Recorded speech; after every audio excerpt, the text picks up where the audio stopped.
I was new to atheism, and I needed to test out my own beliefs. I am kind of a math guy. I'm a little bit of an analytical thinker, and I wanted to explore whether I really had this atheism, and I wanted to make sure it was good. So at the time, there was a thing called Skypecast. You could open up a room and you could title it, and you could bring people into it and discuss things. And if I recall, I titled it "How Do You Know?" And I maintained at that point in my life like an extreme skepticism. So anybody who came into the room with any belief, even if it was atheism, I'd say, well, how do you know that? If it was a Christian, how do you know that? Hindu, how do you know that? Spiritual people, how do you know that? I was very antagonistic towards anyone's belief in the sense of questioning, how do you know? Because I actually wanted to know if anyone could know anything, because I certainly didn't know anything. And as I listened to people's responses, in my opinion, I felt they couldn't justify anything, really. And I started to settle into this place where I realized, oh, nobody knows anything. Everyone's just guessing.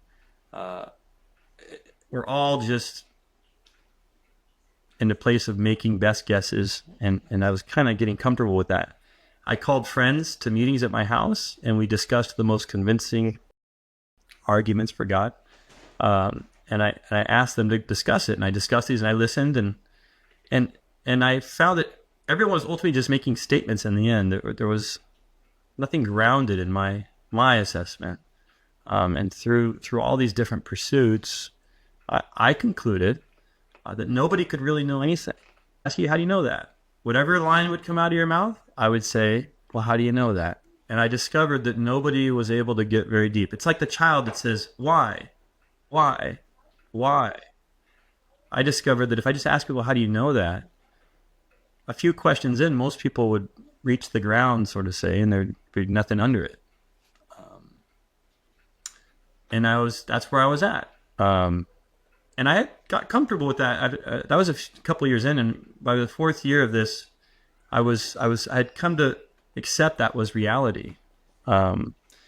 So what changed me was around that fourth year, I decided to go back to school. I had a degree in math already, but I was going to get a master's in mathematics.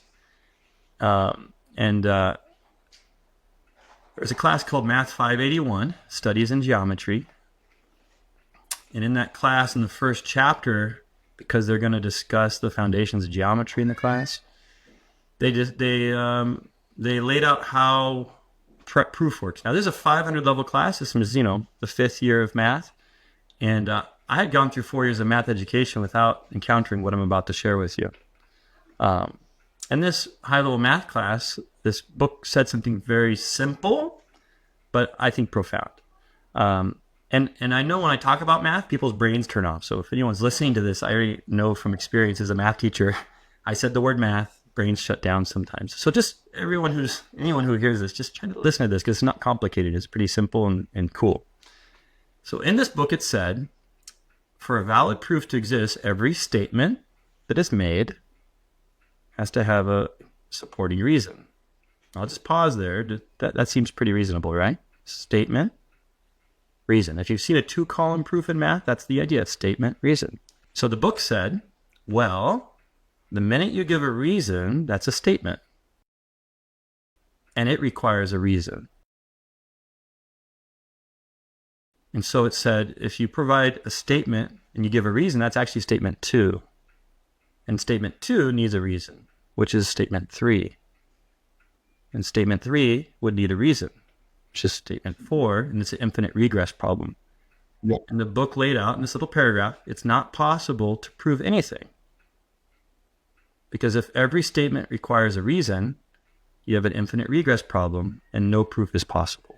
So for every valid proof in mathematics, you must have some axiom or axioms, and you have to accept logic exists, which I hadn't even really thought about. I'm like, okay, I got to accept logic exists. I didn't even think about that. So you got to accept logic exists, and you have to have some axioms. What's an axiom?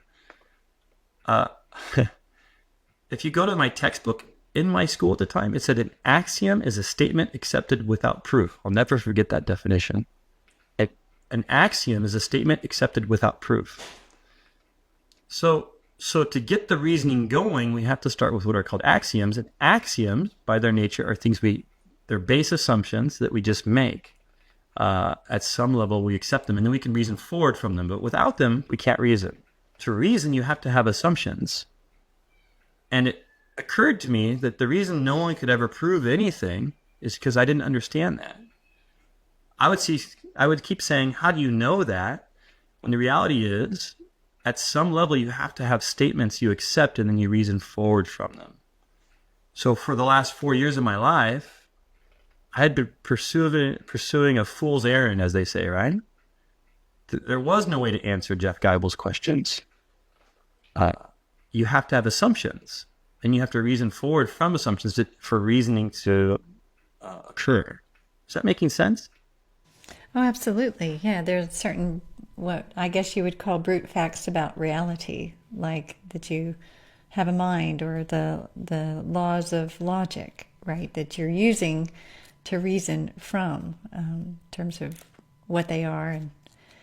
But yeah, where they come from is a whole different ball game. That's right. They are certain axioms on their face that you have to you have to have, right, in order to reason.